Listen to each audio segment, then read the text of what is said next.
आज की कहानी का शीर्षक है कोयले का टुकड़ा। अमित एक मध्यम वर्गीय परिवार का लड़का था। बचपन से ही वह बड़ा आज्ञाकारी, मेहनती और होनहार छात्र था। पर जब से उसने कॉलेज में दाखिला लिया था, उसका व्यवहार बदलने लगा था। उसके बदलते व्यवहार से सभी बहुत चिंतित थे। उसके माँ बाप ने उसे बहुत बार समझाया, अमित अपनी संगत छोड़ो और अपनी पढ़ाई लिखाई पे ध्यान दो। पर अमित का हमेशा एक ही जवाब होता, माँ, मुझे बहुत अच्छी तरह पता है कि मुझे क्या करना है। आप मुझे यूँ बार बार टोका ना करें। मुझे पता है कि मैं उन लड़कों के साथ रहता हूँ जो पढ़ाई लिखाई में कमज़ोर हैं, पर मुझे अच्छी तरह पता है कि मुझे क्या करना है। इसी तरह दिन बीतते गए और परीक्षा के दिन नज़दीक आ गए। अमित ने परीक्षा से कुछ दिन पहले कुछ मेहनत की, पर वो पर्याप्त नहीं थी और फलस्वरूप अमित परीक्षा में फेल हो गया। इस घटना से अमित पूरी तरह टूट चुका था, मानो अब उसके जीवन में कुछ भी शेष नहीं बचा था।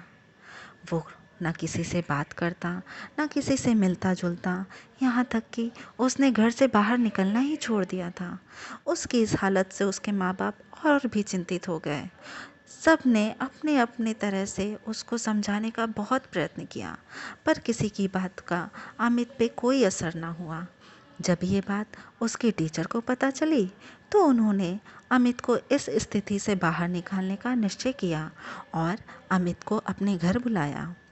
संकोच से भरा अमित चुपचाप उनके घर पहुंचा। जब वो पहुंचा, तो उसने देखा कि उसके टीचर अंगीठी से आग ताप रहे हैं। वो उनसे कुछ ना बोल पाया और बगल में रखी कुर्सी पर बैठ गया। दोनों एक दूसरे के पास चुपचाप यूं ही बैठे रहे। किसी ने आपस में कोई बात नहीं की। कुछ देर बाद टीचर उठे। उन्होंने अंगीठी से एक कोयला निकाला और उसे मिट्टी में डाल दिया। अमित आश्चर्य से देखता हुआ बोला, सर, आपने इस कोयले को बाहर क्यों निकाल दिया? ये तो बुझ गया। इससे बेहतर होता कि ये अंगीठी में ही रहता और दूसरे कोयलों की तरह ये भी गर्मी देने के काम आता। टीचर ने उसकी बात सुनी, मुस्कुराए और बोले, अमित, एक बार इस कोयले को मिट्टी में डालने से ये बेकार नहीं हुआ है। देखो, मैं इसे दोबारा अंगीठी में डाल देता हूँ। और अंगीठी में पड़ते ही ये कोयला दोबारा धधक उठा। टीचर बोले, अमित, इस कोयले की तरह ही तुम्हारा जीवन भी है। एक बार असफल होने के बाद तुम्हारा जीवन समाप्त नहीं हो जाता। तुम्हें दोबारा प्रयत्न करना चाहिए। ईश्वर ने मनुष्य को असीम शक्तियाँ दी हैं। उसके अंदर बड़ी से बड़ी हार को भी जीत में बदलने की शक्ति है। अपने सामर्थ्य को पहचानो और अपने जीवन को सार्थक बनाओ। अमित अब सारी बात समझ चुका था। उसने अपने टीचर का आशीर्वाद लिया और एक नए आत्मविश्वास के साथ उत्साह से भरकर वो अपने नए जीवन की शुरुआत करने निकल पड़ा था। बच्चों, ये थी आज की कहानी। हमें जीवन में असफलताओं से डरना नहीं चाहिए, बल्कि असफलताओं से प्रेरणा लेके आगे बढ़ना चाहिए और सफलताओं को चूमना चाहिए। धन्यवाद।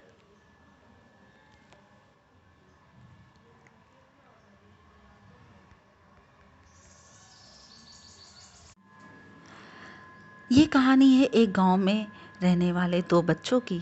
दोनों आपस में बहुत घनिष्ठ मित्र थे, बहुत गहरे दोस्त थे। एक था 6 साल का, एक था 10 साल का।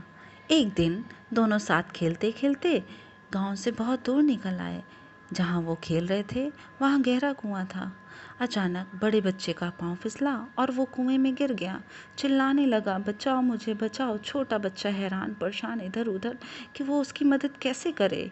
वो ज़ोर ज़ोर से चिल्ला रहा था कि मेरी कोई मदद करो, मेरा दोस्त डूब रहा है।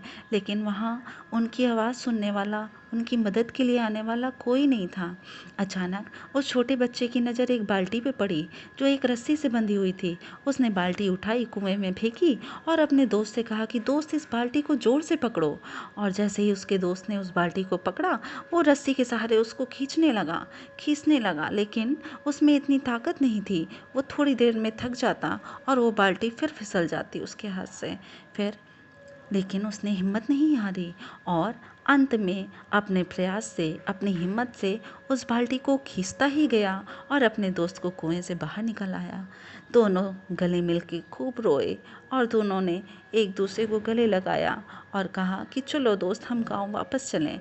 और गांव जाके जब उन्होंने गांव वालों को ये घटना बताई तो कोई उनकी बात पे यकीन ही नहीं कर रहा था। दोनों दोस्त बहुत परेशान कि हमारी बात पे कोई यकीन नहीं कर रहा। फिर वो गए गांव के रहीम चाचा के पास। रहीम चाचा, जो गांव के सबसे समझदार इंसान माने जाते थे, उन्होंने जैसे ही ये घटना सुनी दोनों बच्चों को शाबाशी दी और उनकी हिम्मत की दाग दी। गांव वालों ने जब देखा कि अरे, रहीम चाचा इनकी बात पे यकीन कर रहे हैं, भला ये कैसे हो सकता है कि ये छोटा सा 6 साल का बच्चा जो पानी से भरी हुई एक बाल्टी भी नहीं उठा सकता, वो इस 10 साल के बच्चे को कुएं से बाहर कैसे निकाल सकता है। गांव वालों ने आपस में कहा कि चलो रहीम चाचा से ही पूछते हैं कि भला उन्हें इनकी बात पे यकीन कैसे हो रहा है। उन्होंने कहा, रहीम चाचा आप ही बताइए, भला ये कैसे सही हो सकता है। रहीम चाचा थोड़ी देर शांत रहे, मुस्कुराए और फिर बोले कि भाइयों, बात ये नहीं है कि इस बच्चे ने ये काम कैसे किया, बल्कि बात ये है कि ये बच्चा ये काम क्यों कर पाया। सभी के चेहरे पे आश्चर्य के भाव थे और सभी सोच रहे थे कि मतलब। तो रहीम चाचा ने कहा कि भाइयों, इस छोटे से बच्चे ने ये काम तब किया जब उसके आसपास दूर दूर तक कोई भी उसे ये बताने वाला नहीं था कि तुम इस काम को नहीं कर सकते। यहाँ तक कि वो खुद भी स्वयं से भी वो ये ऐसा नहीं कह सकता था कि मैं ये काम नहीं कर सकता। तो बस इतनी सी बात थी कि ये उसका दृढ़ विश्वास था कि वो ये काम कर सकता है, वो किसी भी तरह अपने दोस्त की मदद कर सकता है और उसका ये दृढ़ विश्वास ही उसको इस काम में सफलता दिलाया। तो बच्चों, जहाँ हम दृढ़ विश्वास के साथ किसी कार्य के लिए प्रयत्न करते हैं तो निश्चित ही हमें सफलता मिलती है। फिर वहाँ ये मायने नहीं रखता कि कार्य कठिन है या आसान है। तो आप सब भी किसी भी कार्य के लिए दृढ़ प्रतिज्ञ हो जाइए और सफलता आपके कदम चूमेगी। धन्यवाद।